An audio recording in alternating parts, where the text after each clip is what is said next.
தமிழக காவல்துறையில பணிபுரிந்ததே பெருமை அளிக்குதுன்னு ஓய்வு பெற்ற டிஜிபிகள் நெகிழ்ச்சியோட தெரிவிச்சிருக்காங்க. தமிழக காவல்துறையோட படைத்தலைவர் டிஜிபி சங்கர் ஜிவாலும், காவலர் வீட்டு வசதி கழக டிஜிபி சைலேஷ்குமார் யாதவ் ஆகிய 2 பேரும் நாளைக்கு பணி ஓய்வு பெறாங்க. அவங்க 2 பேருக்கும் சென்னை எழும்பூர்ல இருக்கிற ராஜரத்தினம் விளையாட்டு அரங்குல பிரிவு உபசார நிகழ்ச்சி நடைபெற்றுச்சு. இதுல பேசின சைலேஷ்குமார் யாதவ், வரலாற்று சிறப்புமிக்க தமிழக காவல்துறையில பணியாற்றினத பெருமையா கருதுறதா கூறினாரு.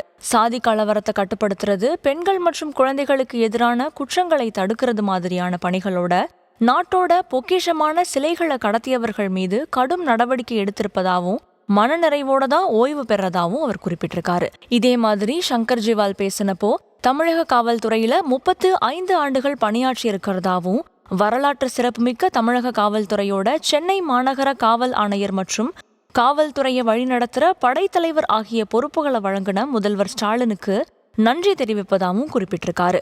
தன்னோட பணிக்காலத்துல கார் ஓட்டுநராகவும் தனக்கு பாதுகாவலர்களாகவும் பணிபுரிந்த அனைத்து போலீசாருக்கும் நன்றி தெரிவிச்சிருக்கிறதாவும் குறிப்பிட்டிருக்காரு.